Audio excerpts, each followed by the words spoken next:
El día de ayer les había dictado los siguientes datos de la granulometría en micras de 3.350 menos 3.350, 1.680 y así sucesivamente. Estos eran los datos que se tenían de una prueba estándar que se hizo para 100 gramos, en los cuales en las diferentes cribas consideraron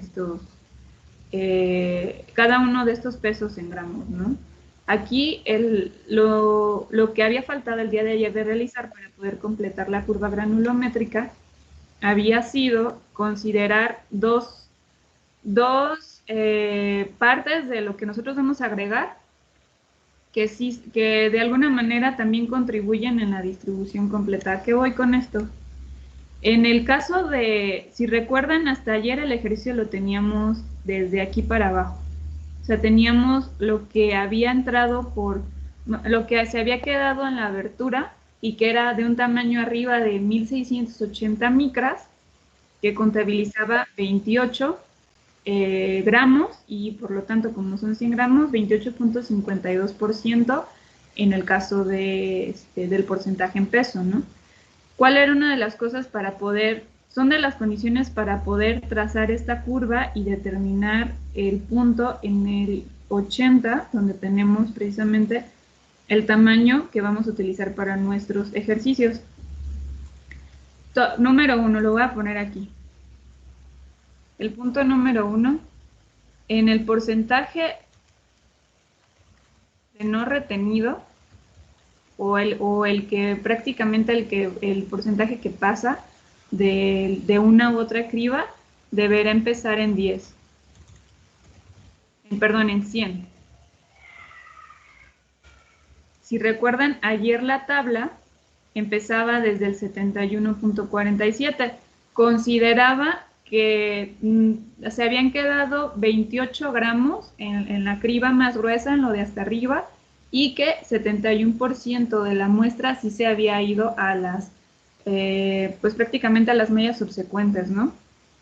Pero ¿cuál es el tema? Que si nosotros lo que queremos saber es el tamaño que está en el 80% de lo que nosotros agregamos, entonces para ello requerimos conocer de este porcentaje del no retenido en qué nos equivale el 80% en una abertura.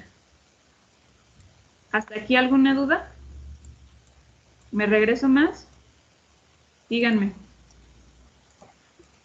Maestra, ¿puede poner tantito ahí en la fórmula del porciento que está al lado de la abertura, por favor?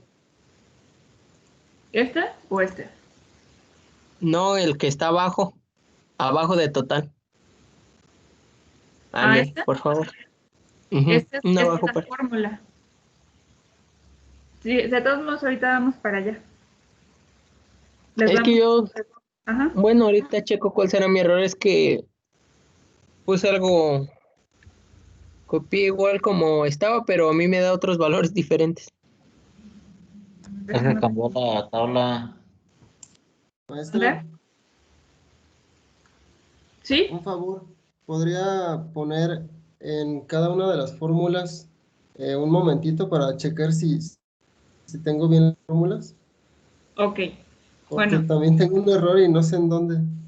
tenemos el tamaño, como les decía, ayer habíamos considerado nada más los datos de la celda B3 hasta la celda B9, ¿no? Que prácticamente nos decía cuánto se quedó en cada criba y en el caso de finos no estamos considerando este valor como tal porque prácticamente se dice que lo que quedó de esta parte, ya lo que es menor a 75 micras, pues se le considera como 19.6, pero ¿qué quiere decir? Que en esa, imagínense que, como les decía, vamos de arriba hacia abajo. En esa última criba o en esa última malla, en el porciento no retenido es porque prácticamente ahí ya se acabó. Todo es lo contrario al acumulado.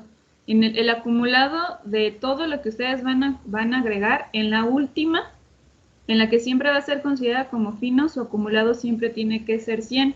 Por consiguiente, el que fue no retenido sería la diferencia que es 0, porque la fórmula del que pasa o del no retenido es el 100 menos el porcentaje acumulado.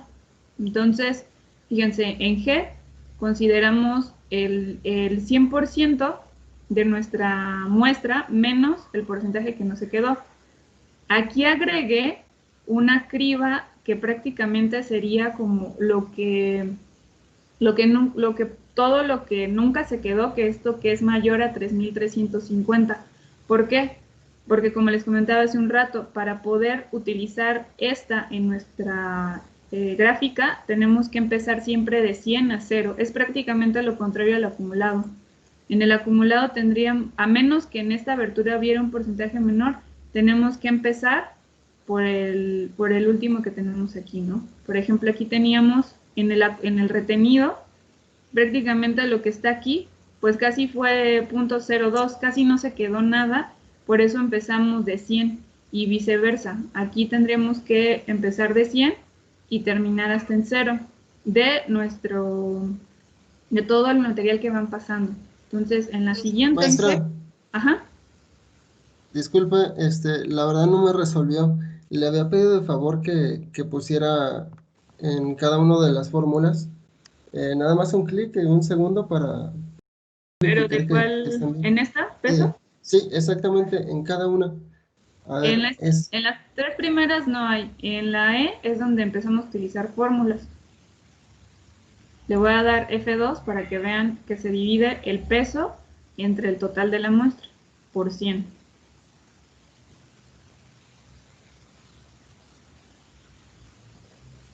¿Listo?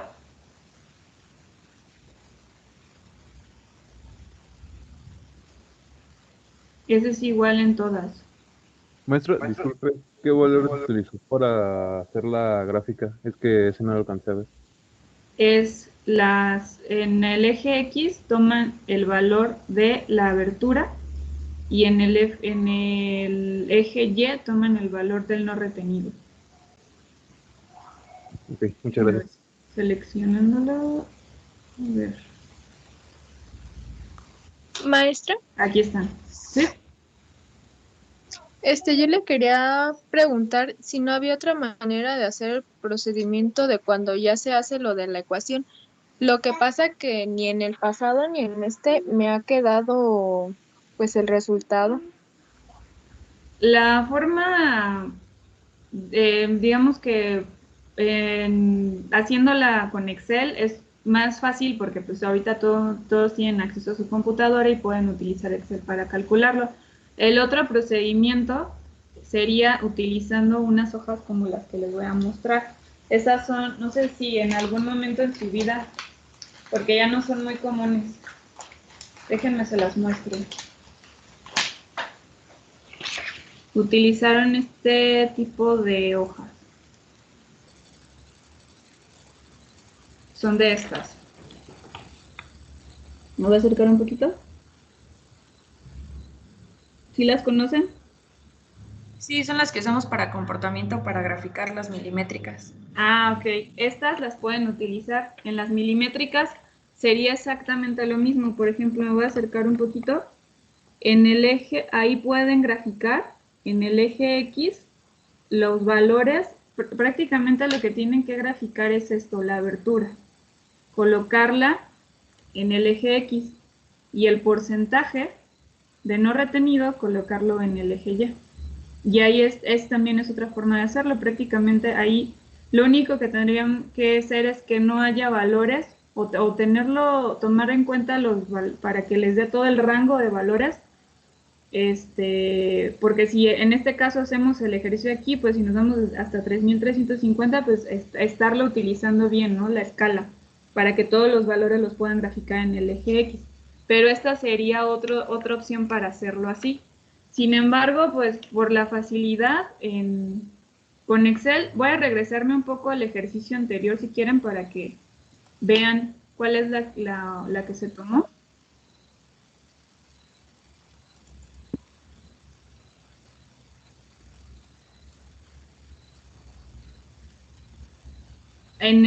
Como les comentaba, en el caso de lo que va en el eje X, estamos considerando el tamaño de abertura.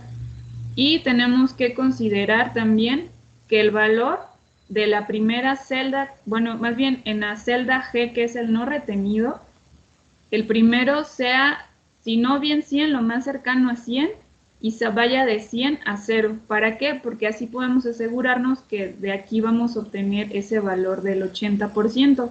Aquí ya sabemos que ese 80% está entre 180 micras, o bueno, más bien 125 y 90 micras, considerando el tamaño de la abertura. Entonces, este es el valor que pondría en el papel milimétrico para calcularlo. Aquí lo único que hicimos fue que consideramos la celda G y la celda C para armar la fórmula. Si ven, aquí voy a seleccionar los datos que utilizamos y aquí se ven. Se toma todas las aberturas menos los finos, las aberturas desde la 250 hasta la 45, y se toma el porcentaje del no retenido. Si ven, es desde G8, bueno, en este caso G3 a G8, que es donde tenemos los datos del no retenido, y la celda C con el tamaño de abertura, hasta el 8, el de finos no. Entonces, esta es la fórmula que ustedes van a colocar, bueno, ahí depende de la celda que ustedes quieran. Esta fórmula la colocan aquí y eso es lo que van a cambiar. Dependiendo, no tienen que poner todos los valores. Aquí no está tan complicado porque nada más va de 250 hasta 45. De hecho, en la hoja milimétrica podrían hacerlo así. Pero ahorita, como en el segundo ejercicio estamos desde 3350, pues ahí sí está un poco más complicado hacer la escala para que quepan todos los datos en la hoja, ¿no? Y entonces aquí lo que pueden hacer es solamente considerar para calcular el valor lo más cercano, donde ya saben que está el intervalo en el cual está ese 80% del no retenido, que ya nada más consideramos desde 180 hasta 90. De hecho, aquí si queremos ser todavía más precisos, yo le puse cada 10 y me dio un 80.16 para un tamaño en micras de 110. Pero si a lo mejor no es 110 y es por las fracciones es a lo mejor todavía menor, se puede hacer un intervalo de cada 5 o de cada 1, o sea, aquí no hay problema. Si queremos, es más, lo voy a hacer así. Si queremos hacerlo para estar más cercanos todavía del resultado, y esa es una de las cosas que permite Excel, ¿no? Que puedan hacer infinidad de datos y incluso les permite el valor más preciso. Aquí me voy. Habíamos quedado que era como 100. Voy a dejar hasta... Aquí está. Si la fórmula, ¿cómo pueden saber que la fórmula está bien? Aquí poniendo un valor de 0, por ejemplo. Si ponen 0, les tiene que dar el valor de menos 88.102289, que es prácticamente cuando su x es 0 y este es el valor de la constante. Entonces, esa es la forma de corroborar que efectivamente copiaron bien la fórmula. Aquí nos vamos y si lo aplicamos así, vamos a correr la fórmula y nos va a dar todavía un valor más específico. Nos podemos ir a... Bueno, no, nos dio el mismo. Quiere decir que a lo mejor está en estos intervalos, en 109.5, ¿no? Pero nos da el mismo valor. Si notan, nos das para alrededor de... Aquí con esto está bien, o sea, son 80.16, no hay problema. Pueden considerar este como el F80, F80, o sea, el 80% del no retenido, como 110 micras. Pero están tomando las mismas celdas, ¿no? Incluso tomando las mismas celdas y los mismos datos, ¿no les da la misma ecuación? Sí, a mí sí me da lo mismo. La ecuación, sí. A lo mejor es el intervalo. La ecuación, sí. Pero ya cuando en donde copia la ecuación y le da los valores del 180, así como ahorita lo hizo, es cuando ya no me queda. Ahí sí hay que checar que cuando copien la fórmula, pues poner todos los paréntesis necesarios. Si hay de más, pues mejor para que no vaya a poner después error.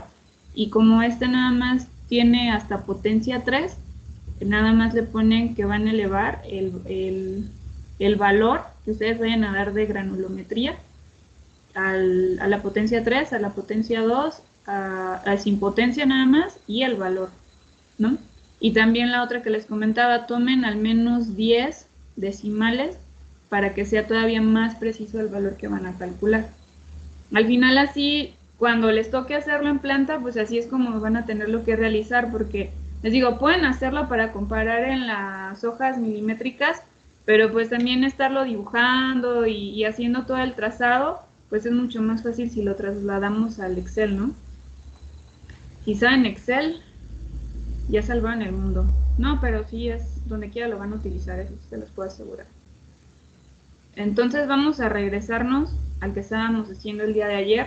Como les comentaba, aquí para poder cumplir la condición de que empecemos desde 100, o al menos un número muy cercano al 100, agregué otra celda, aunque no estamos considerando que haya nada arriba de 3.350, lo consideré como 0 para que aquí empezara la distribución y entonces ya tener dos porcentajes entre los cuales puedo encontrar yo ese 80%, porque ayer empezábamos de 71 para abajo, pero entonces tendríamos ahí que hacer una interpolación y ver cuánto nos daría, una regla de 3, pero ¿cuál es lo ideal aquí?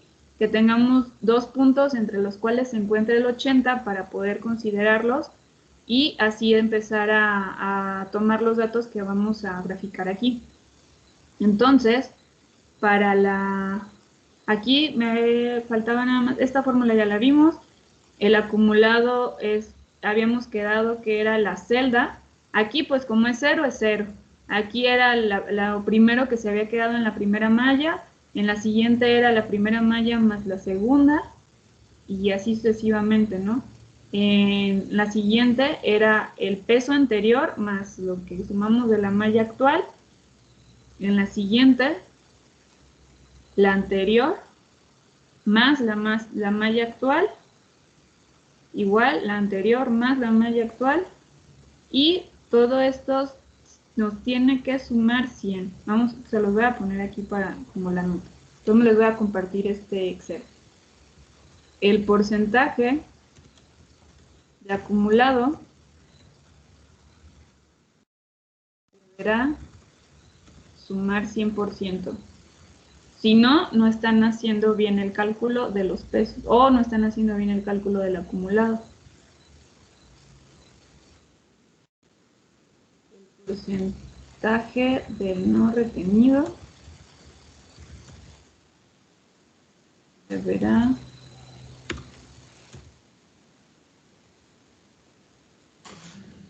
Juan. Sí. Entonces, cuando en el porcentaje no retenido, cuando nos dé un valor menor al 80%, ¿tenemos que poner eso que tiene usted de 100%?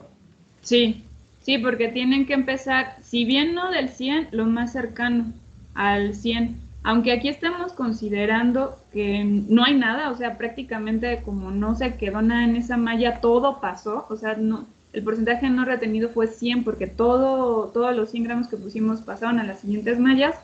Eso al final lo considera como para que la gráfica pueda calcular los valores de abertura desde el 0%, o en el caso lo que nosotros, bueno, más bien aquí consideramos desde el 19%.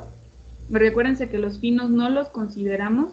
Voy a poner este otro punto para que se acuerden. En la gráfica no se consideran los finos, porque prácticamente ahí el porcentaje retenido es 0. Ya para cuando llegaron a este punto, todo lo que están en acumulado es digamos que lo que quedó hasta abajo, y eso no lo van a tomar en cuenta en la gráfica, porque también normalmente los finos pues no se vuelven a pasar otro proceso. Casi siempre los finos pues se reciclan para, no sé, para aplicaciones como de construcción. Entonces en granulometría no nos interesan realmente Sí como un dato, porque si estos finos son muy altos, quiere decir que a lo mejor se trituró de más, pero como tal en la distribución no lo vamos a tomar en cuenta. Entonces, para poder calcular esto, tenemos que empezar en un valor cercano a 100 y que en la gráfica, vamos a ver, ahí está. En la gráfica consideramos, aunque no tenemos nada en la abertura 3350, prácticamente se dice que ahí tenemos el 100% de nuestra muestra cuando la agregamos por primera vez. Y de ahí vamos a ir para cada uno de los puntos de cada una de las aberturas. Estos valores me dieron esta gráfica y estos fueron los que están alimentados en esta fórmula. ¿Lo voy a dejar ahí o ya lo anotaron? ¿Quieren que me quede ahí antes de pasar a los datos? ¿Les dio la misma ecuación? ¿O qué les faltó? Profa, Manda. ¿cómo hago para que mi gráfica quede idéntica a la suya? Porque no me salen los valores igual. No me sale la recta igual, quiero decir. ¿Cuáles estás tomando? ¿Son los Así mismos? como usted, ajá, exactamente los mismos. ¿Pero qué valores te da la ecuación? No sé cómo hacer que aparezca, no le voy a mentir. No, pero... ¿no sabes cómo aparezcan? Bueno, hay dos formas. Le pueden dar en el diseño y en el diseño rápido y aquí pueden ponerla y ya les aparecen las dos. Y es exactamente lo mismo. ¿Cuál es lo que pasa aquí? Es que te la ajusta a la que Excel cree que es como que la que mejor va con tus datos, pero si notan, la línea de tendencia no se acerca mucho a los datos, todavía hay chance como de ajustarla todavía más, y aquí es donde le tienen que dar clic derecho a la recta y le van a dar en agregar línea de tendencia para poder modificar el polinomio que se forma la ecuación. Aquí les dio una ecuación lineal, por eso nada más tiene la x, o sea, se parece a la de la pendiente, ¿no? Y su valor de b. Entonces se van a polinómica y aquí le van a modificar el grado. Conforme le suben el grado, deberá acercarse más a la curva que estamos viendo. Aquí tiene dos, voy a quitar esto, porque como que está poniendo otra. Sí, de hecho ya está ahí, la voy a quitar también. Aquí está. Esta es la otra forma, si le dan clic derecho directamente a la gráfica y le dan agregar línea de tendencia, también igual les va a dar la misma, les va a dar la lineal, pero pues esa no es la que se acerca y además no les da la fórmula. ¿Cuál es la ventaja de aquí? Es que les deja modificarlo de forma como a manita, ¿no? Y ustedes ya van viendo si se asemeja o no. Entonces, habíamos quedado que aquí, ¿cuál es el objetivo? Que la punteada esté lo más cercano a la línea original, porque quiere decir que así su ecuación va a ser lo más cercana a lo que estamos nosotros calculando, ¿no? Aquí está. Entonces, si nos vamos a polinómica, en el grado 3, si notan casi se une una, se hace una, ¿no? Las dos. Si nos vamos al 4 ya empieza a cambiar y empieza a tomar otros datos. Esto le sirve mucho para cuando son gráficas con otro comportamiento, ¿no? Pero como esta está un poquito, está facilita, la vamos a dejar en 3. Y aquí para que aparezca la ecuación le vamos a dar clic en presentar valor de R y ecuación del gráfico.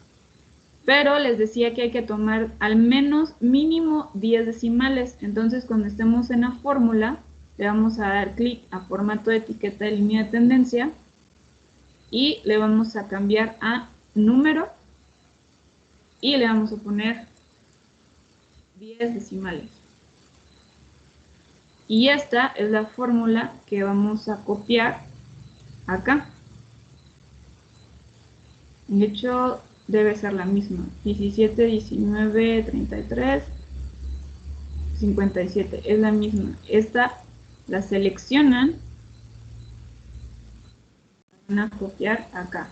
No se copia igual. Si yo la copio así, pues se va a poner con x por 2, entonces hay que ponerle sus paréntesis por el valor de la abertura cambiar mi teclado. ¿Ves? ¿Hasta aquí alguna otra duda, chicos?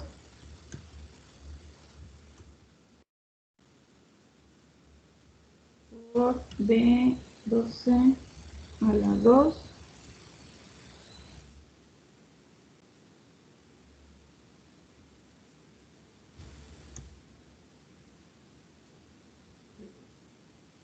Y listo, ya les supone que aquí para esta abertura, sí, es exactamente la misma.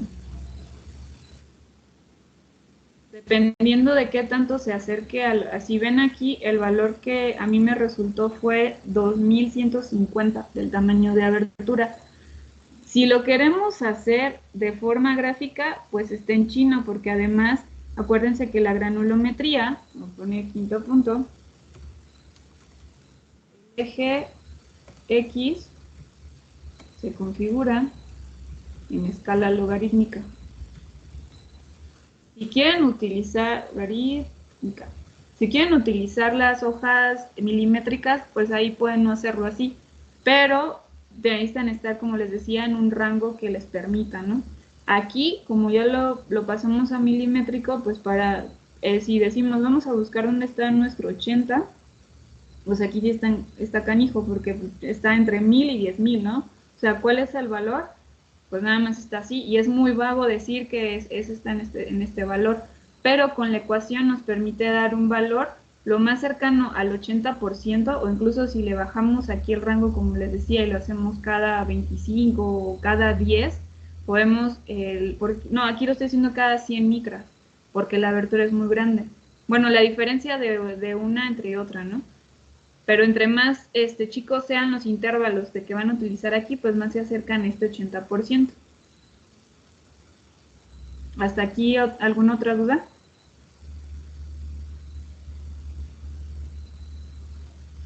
¿Sí les da 2150 prox?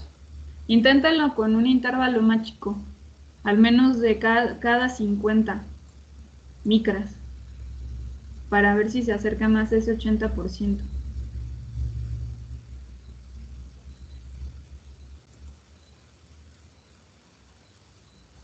¿Sí?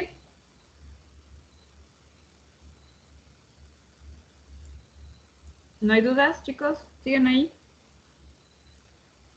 Sí, profe, aquí seguimos. Si no hay dudas, para pasar ya a los molinos, por fin. Profa, Sí.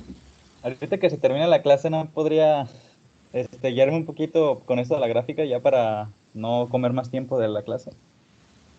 Ah, ok. Yo no tengo clase a las 2. Sí, no hay problema. Nada más poquito porque yo sí también tengo clase, pero pues el maestro es buena onda, me da chance. Bueno, si no, nadie me ha pedido horas de... ¿Cuándo eran los días de asesoría? Los martes, me parece. Pero bueno, ahorita nos ponemos de acuerdo. Voy a pasar a la siguiente porque, pues bueno, todo esto lo hicimos para la parte de trituración.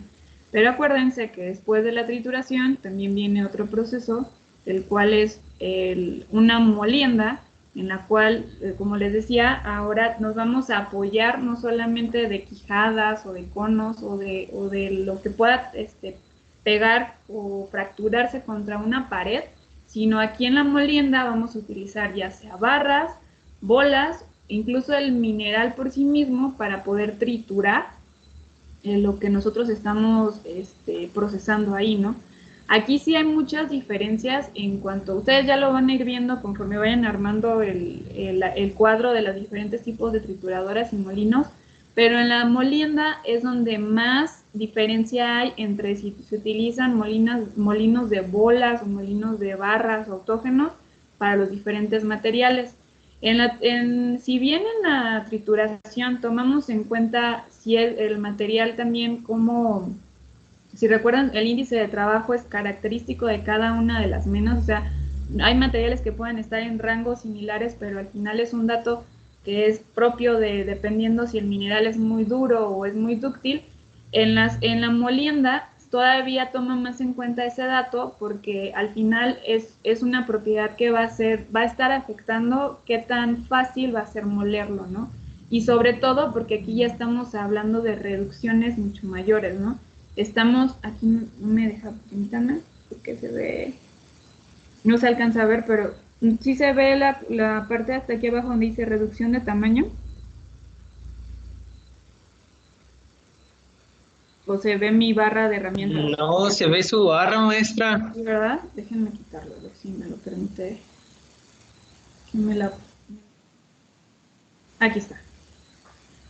En la reducción de tamaño, hablamos de que lo que viene de trituración este es un valor en particular de la molienda, no es solamente ya sea molienda de bolas o de barras autógenas. Estamos hablando de que en promedio, digamos que en la molienda empiezan con granulometrías de 5 a 250 milímetros y terminan en de 10 a 30 micras. Ya estamos hablando de un material muy fino, que es el que se va a alimentar posteriormente a flotación, a lixiviación, a separación magnética y un montón de procesos que vamos a ver más adelante.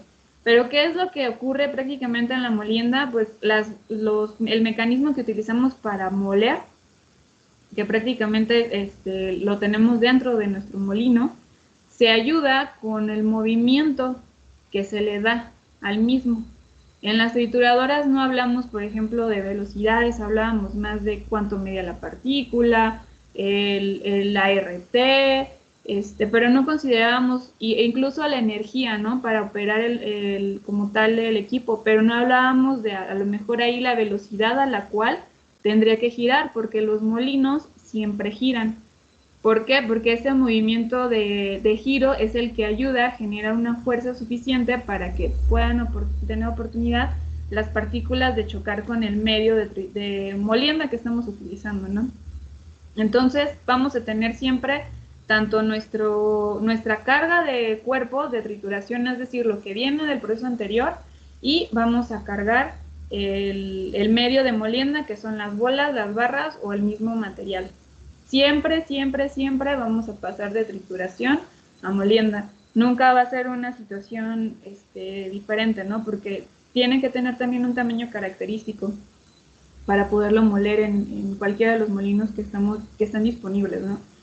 Sin embargo, sí podemos tener los dos casos contrarios, que tengamos un grado de liberación bajo, es decir, que a pesar de que el material se muele y se muela, no se logre un tamaño necesario para los procesos posteriores, o todo lo contrario, que la velocidad a la cual opera el molino sea tan alta, que entonces ahora creen lo que les decía hace un rato, ahora hay muchísimos finos dando vuelta dentro de ese molino.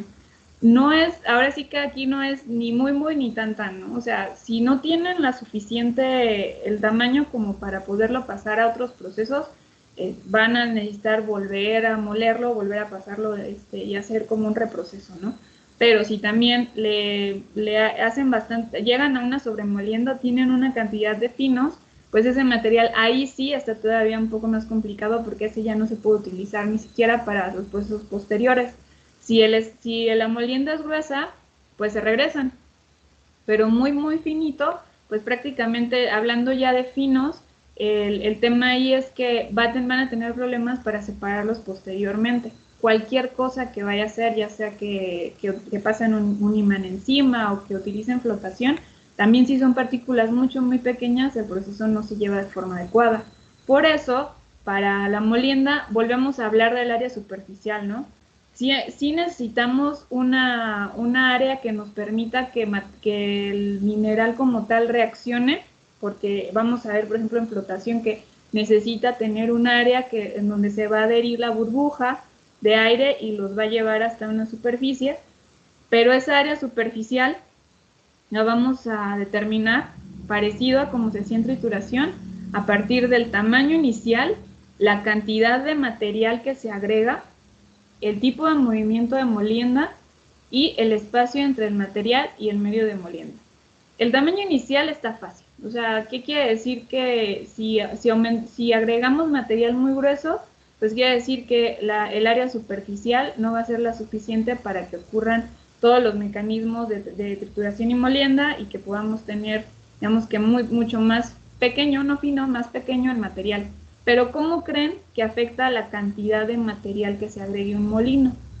¿Qué pasaría si el material que agregaron fuera, no sé, un porcentaje? Ahorita vamos a ver qué porcentaje se maneja, pero imagínense que dijeran, no, ¿sabes qué?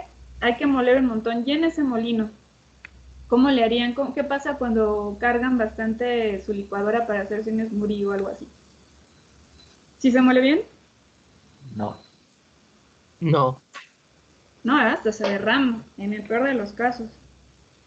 ¿O qué pasa? Tardan más, ¿no? Tiempo. Acuérdense que hablamos en todos los procesos, siempre una de las cosas va a ser el tiempo. Los gerentes siempre les van a pedir que produzcan mucho más en el mismo tiempo, pero el problema de la cantidad del material en los molinos siempre los van a encontrar así, ¿no? Redonditos, como si fuera ahorita les voy a mostrar uno, porque aquí tienen que tomar en cuenta una L, que es la altura, y una D, que es el diámetro. Pero cuando cargan ustedes el material, y vamos a poner aquí, que es un material, se dice que en todo el material hay hasta un 30% de huecos aproximadamente. Si hay una sobrecarga, pues el tema aquí es que el molino siempre va a estar dando vueltas así. Si tienen bastante material, ni siquiera no importa el tiempo que lo tengan dando vueltas al molino, no van a alcanzar a moler lo suficiente para el tamaño de partícula que les están pidiendo al final. Si es poquitito el material que tenemos, ¿qué pasa? Ahora imagínense que en lugar del 70% que se carga aproximadamente, si nada más le ponen un poquitín, como 10% de lo que tienen ahí cargado. ¿Qué hacen cuando en la licuadora agregan, pero muy poquito? Para una salsa, pero nada más le pusieron un jitomate y un pedacito de chile. Se molió muy rápido. Se muele rápido, pero también podemos pasar a eso, ¿no? Que haya una sobremolienda, que también, imagínense el mismo tiempo de operación, pero ahora con menos cantidad, entonces va a ser más rápido, pero si siguen operando igual, las condiciones que es lo que van a llevar a que ocurra una sobremolienda. El tipo de movimiento, ahorita lo vamos a ver, porque cuando giran y estamos haciendo, hay dos situaciones que pueda pasar, que prácticamente gira tan rápido que el material ahora, si han escuchado de la fuerza centrífuga, ¿no? Su molino está así, ¿no? Bueno, lo voy a ver precisamente. Fíjense, este es uno de los molinos más grandes. Ay, no me acuerdo dónde estaba instalado, pero lo que les mencionaba es precisamente lo que vemos aquí. Esta se le considera como L, y lo que tiene aquí en el frente, que no se ve, que bueno, prácticamente es lo que está acá. De acá, imagínense que es en medio.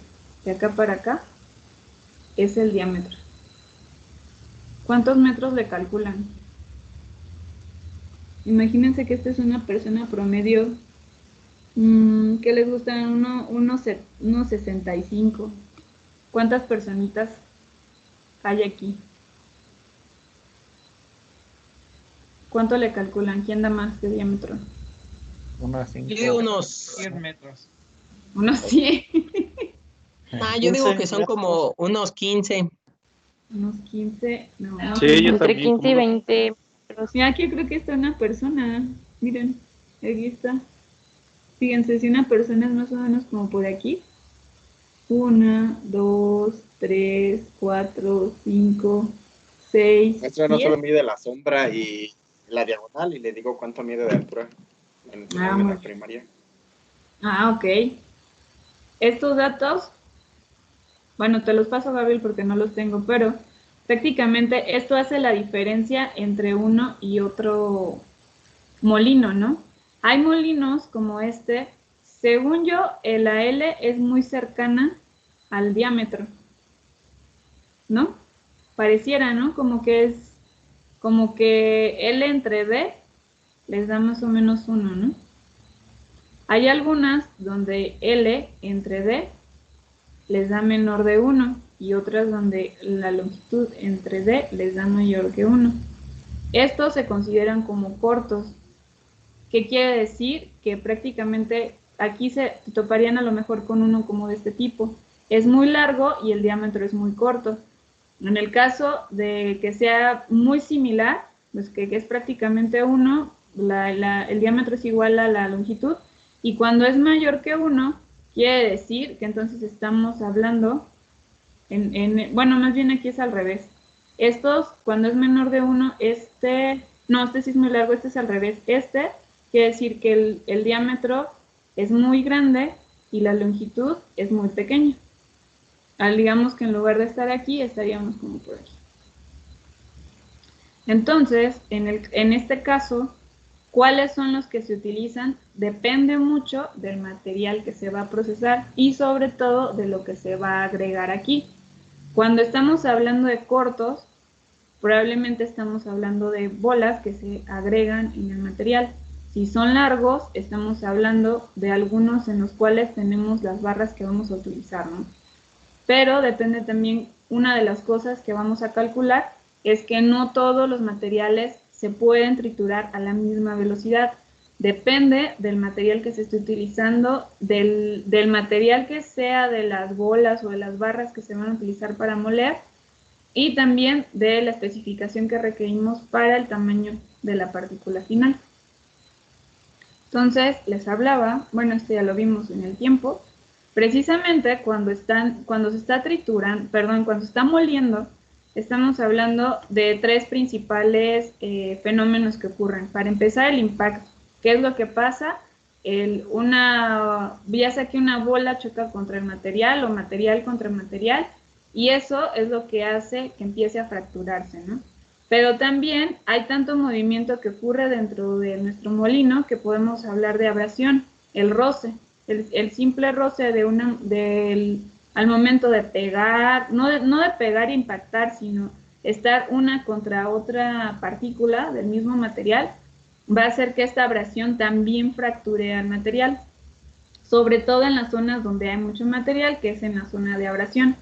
La zona de impacto está más en cuanto a cuando cae por una diferencia de altura, perdón, porque estamos hablando de que tenemos dos efectos, un movimiento en cascada, que está cortito, que veamos que si está rotando así nuestro molino, entonces el material va a agarrar y va a caer, ¿no? Y va a estar haciendo esto, agarra y cae, y agarra y cae. Pero hay dos, el que no queda aquí abajo, sino que se va hacia las periferias, y aquí se forma como una catarata, y el que se queda aquí. ¿Cuál se muele más? ¿El de las orillitas o el que está aquí? En la zona de impacto y abrasión. El que está en la zona de impacto. Exacto. Este tiene una menor granulometría. El que tenemos acá casi no se va a moler. Va a tener el impacto, ¿no? Cuando baja, pero casi no, lo que se refiere a la zona de abrasión, pues no va a tener mucho movimiento ahí, ¿no? En este caso, hablamos incluso de zonas muertas. No todo, por eso les decía, no todo el molino se llena de material. Tiene que considerarse una carga en función de ese 30% de huecos que hay dentro del molino, y además de lo que vamos a cargar, porque otra de las cosas que diferencian a la molienda es que puede ser en húmedo o puede ser en seco. Si necesitan tener humedad para ayudar a que ocurra ese golpe de impacto para romperla, o bien cincelado o abrasión, que son muy parecidos, en este caso pues podemos hablar de que se va a cargar con un porcentaje de agua, ¿no? O que se va a cargar exactamente como viene de la trituradora. No todos los molinos pueden operar en húmedo o en seco, ahí depende también mucho de lo que vamos a procesar. Entonces, ¿qué es lo que está ocurriendo al final? Pues estamos agitando de alguna manera, estamos haciendo que el material se impacte para que ayude a molerse más fácilmente. Como los molinos tienen que girar todo el tiempo para poder hacer estos efectos y fracturar el material. Por eso hay molinos autógenos en los cuales, si no tienen aquí dentro, porque de hecho si ven aquí, todavía no tenemos el efecto de las bolas que pueden estar aquí en el centro, ¿no? Impactando, o los rodillos. Aquí nada más estamos hablando material con material que estamos agitando y que estamos haciendo que se fracture. Pero si estamos hablando de molinos autógenos, que son los que no utilizan bolas o no utilizan barras, entonces esta velocidad tendrá que ser mayor para poder llegar a una fuerza suficiente, no centrífuga, porque como les decía, si es centrífuga prácticamente gira tan rápido que el material se pega aquí y no hace que ocurra esto, ¿no? No llega a que formen cascadas o que formen cataratas para poderlo triturar, moler, bueno, porque prácticamente aquí nada más fracturamos y molemos. Pero lo que puede ocurrir en dado caso es que tenemos que aumentar la velocidad y lograr lo que no hacemos a través de las bolas o las barras. Y esas son de las principales diferencias entre los tres tipos de molinos. Si hablamos de los molinos de barras, nos vamos a ir de los más rápidos a los más lentos. Primero están barras, bolas, y luego nos vamos a ir a los autógenos. Autógenos o semi-autógenos. Maestra, Mande. disculpe que la interrumpa, pero ¿me podría explicar lo del cincelado? Ajá, por favor. Es que ese no me quedó claro. El cincelado es parecido a lo que ocurre con la abrasión. Aquí lo que toma en cuenta es que se forma como una especie de ángulo. Abrasión prácticamente es choque de partícula contra partícula, pero como está ocurriendo el movimiento, hay algunas partículas en donde se forma un ángulo. Entre mayor sea el ángulo, prácticamente es como si estuvieras desbastando el material.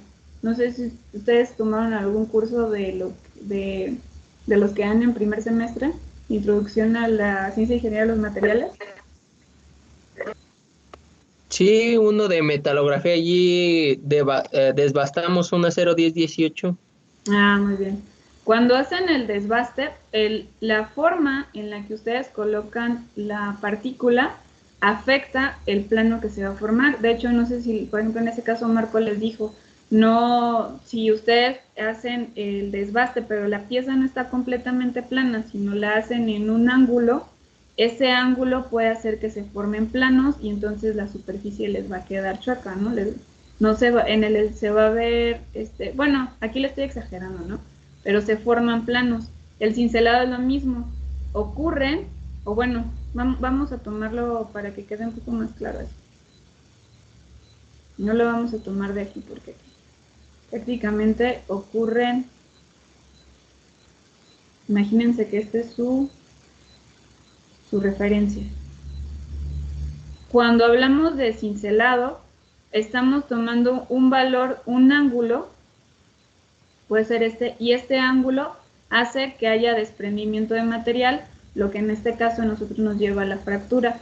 Esto está más relacionado si es el movimiento que hablábamos, si es cascada o si es el movimiento de catarata, ¿no?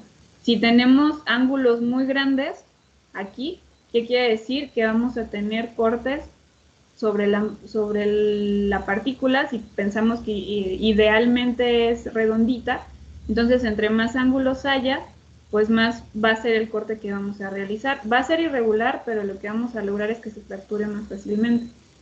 Y eso cambia dependiendo si se muele aquí o si se muele acá, ¿no? Entonces, cuando hablamos de cincelado, ya estamos considerando que se hace como en un ángulo determinado. Por eso ayuda a que se muela mucho más fácilmente.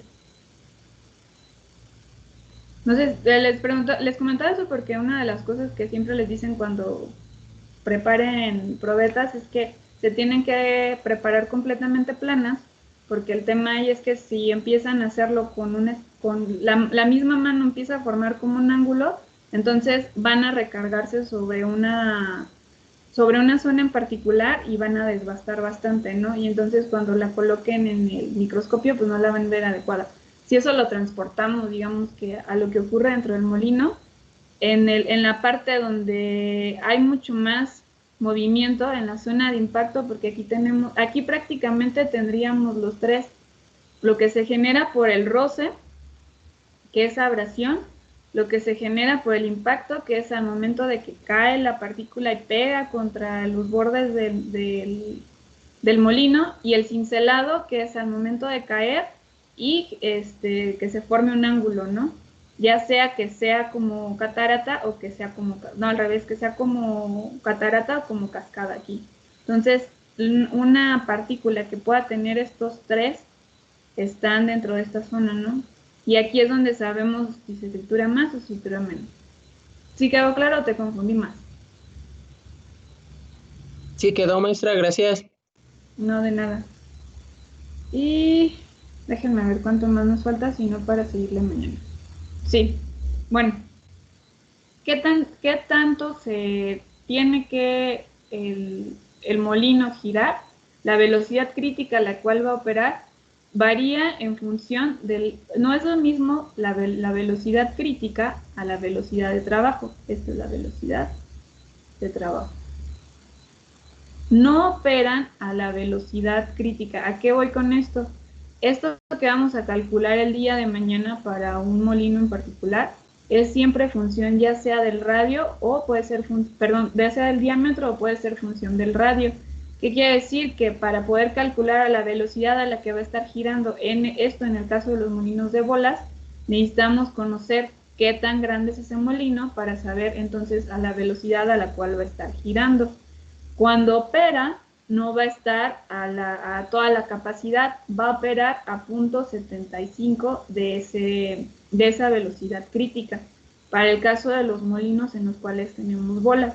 ¿Por qué? Porque precisamente les comentaba hace un momento, en barras no nos vamos a ir al tope de velocidad. ¿Cuáles son los que van más rápido normalmente? Los autógenos. Esos pueden operar hasta el 85% de su velocidad crítica. Van a ser los que van a girar mucho más rápido. El de barras, entre 50 y 65% de la velocidad crítica. Y el de bolas, entre 70 y 80% de la velocidad crítica. Entonces, a medida que tengamos elementos más pequeños para poder hacer la molienda dentro del molino, vamos a tener que girar más rápido. Las barras son muchísimo más grandes que las bolas y así viceversa. Los molinos autógenos que operan con el material pues tienen un tamaño de partícula todavía menor. Entonces las barras operan a menor velocidad en comparación con bolas y con autógenos. Y aquí les voy a dejar, chicos, para su siguiente clase.